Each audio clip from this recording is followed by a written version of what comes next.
যদি রাষ্ট্র সংস্কার করতে চান সবার আগে উপদেষ্টা পরিষদের সংস্কার করা লাগবে। ওই আলী ইমাম মজুমদার ভারতীয় মতন আওয়ামী নেতৃত্বদেরকে উপদেষ্টা পরিষদে রেখে রাষ্ট্র সংস্কার করতে পারবেন না। এখন পর্যন্ত পুলিশের 1% আওয়ামী লীগের, এই সচিবালয় আওয়ামী লীগে ভরা। আওয়ামী লীগের সুবিধাভোগীরা ডিসি হয়েছে, এসপি হয়েছে, সচিব হয়েছে। আমাদের 3 জন ছাত্র উপদেষ্টা, আমরা মনে করেছিলাম যে তারা অন্তত এগুলো বন্ধ করবে, কিন্তু তাদের দপ্তরেও ওই আওয়ামী আমলের সুবিধাভোগী সচিবরা নিয়োগ পেয়েছে। দুঃখ লাগে। খোঁজ দেখেন যে কোন কোন ছাত্র উপদেষ্টা আওয়ামী লীগের দামি এমপিকে পাশে বসিয়ে প্রোগ্রাম করছে। খোঁজ দেখেন আপনারা সাংবাদিক ভাইরা। আমি একদিন এই কথা বলে শেষ করবো।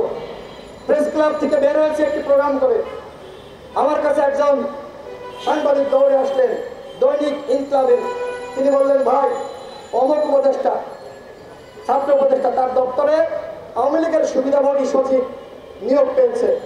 পাশে 2 জন ডিজিএফ এর কর্মকর্তা দাঁড়িয়েছিল, তাদের একজনের বাসা ঝিনাইদহ। তো 2 জন আলাপ করছে, বলছে রাশেদের বাসা তো ঝিনাইদহ, মানে আরেকজনকে বলছে। তো আসলেন, আমি তখন ওই সাংবাদিককে বললাম, আসেন আপনার কাছে যে তথ্য আছে এই ডিজিএফ এর কর্মকর্তার কাছে দেন, আমার কাছে বলে লাভ নেই। তো এই হচ্ছে অবস্থা। এইভাবে কি রাষ্ট্র চলতে পারে? আজকে ছাত্র উপদেষ্টারা দামি এমপিকে পাশে বসিয়ে তারা প্রোগ্রাম করছে। এই জন্য কি গণ অভ্যুত্থান হয়েছিল? আজকে আরেকজন ছাত্র উপদেষ্টা, তার বিষয়ে বলে শেষ করবো, মাহফুজ আলম।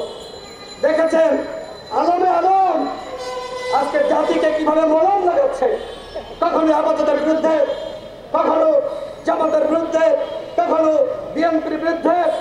আজকে বাংলাদেশে যে অনেক সৃষ্টি হয়েছে এর মূল মাস্টার মাইন্ড হলো মাহফুজ আলম। সে গণ অভ্যুত্থানের মাস্টার মাইন্ড না, সে নৈরাজ্য সৃষ্টি এবং অনৈক্যের মাস্টার মাইন্ড। আজকে সরকারের মুখপাত্র হয়েছে। তথ্য উপদেষ্টা মানে কি সরকারের মুখপাত্র? আমরা আগেই বলছি, এই যে 2 জন ছাত্র উপদেষ্টা রয়েছে তারা এখন এনসিপির নেতা। এনসিপি যে রাজনৈতিক দল গঠিত হয়েছে, এখন আর ওই ছাত্রদেরকে নিরপেক্ষ বলা যায় না।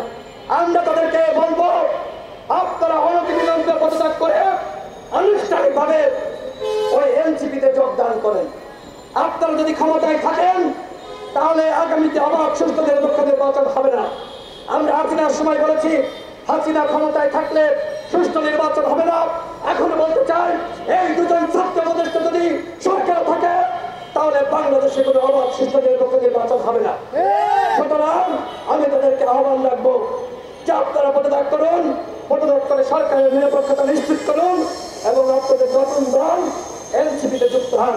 আমরাও সংগ্রাম করছি, আপনারাও মাঠে এসে সংগ্রাম করেন। সবাই ভালো থাকবেন।